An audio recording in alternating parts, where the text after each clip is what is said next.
You're looking at a 1993 Hobbico Flightstar 40 with an OS 40 engine with a muffler. The crankshaft turns freely. This plane's been flown once. I found the experience to be quite terrifying and never flew it again. It includes a 6-channel Futaba radio, and the radio is currently charging. There's the charger. It's got 2 LEDs that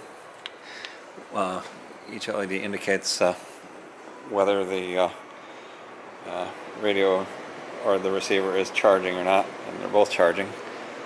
And the plane is in really good shape. The wheels are still spongy after all these years. Don't have any flat spots on them because they've been up on blocks all along. And there's only 2 places where it's damaged as far as I know. There's this little stretch mark, sort of a puncture on the wing, and then there's this on the horizontal stabilizer. This isn't really this is like kind of a vinyl or paper sticker material as opposed to typical airplane wing covering. This wouldn't take too much effort to fix.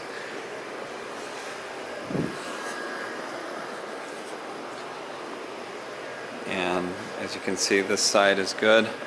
The vertical stabilizer is good. And there's the underside of that damage. And here's the wing damage. It's not too severe. Unfortunate nevertheless. And the underside of both wings is perfect.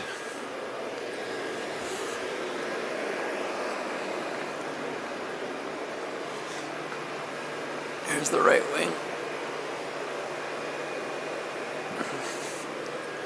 Let me turn the radios on. The receiver, the transmitter, and first we'll demonstrate the throttle, rudder, ailerons. Something's bumping, I think, in the just underneath the wing there. No big deal. And elevator. I don't know what that noise is. Something is. Oh, I guess the connecting rod is, or whatever you call it, is just making kind of a rubbing noise on the body. And now the battery is becoming discharged. That's why the rudder is fluttering. Yeah, it's freaking out. I only had it on the charger for about 10 minutes, so it didn't really get a charge. I don't know how good the batteries are at this point.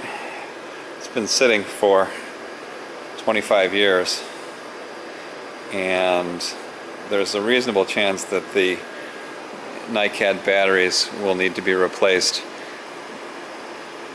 Before I would spend money on that, what I would do is fully charge them and then fully discharge them several times. They may be usable. On the other hand, if you don't want your plane to crash because the batteries are no good, it might be a good idea to get new batteries. I think that's the course of action I would pursue, actually. I don't know what else to say about it. It took a fair amount of time. It was supposedly an almost ready to fly plane, but it took a fair amount of time to put it together. And I guess that's why I didn't want to fly it a second time, because I was afraid I'd crash it and be heartbroken. So I'm going to sell it to you, and you can crash it and be heartbroken.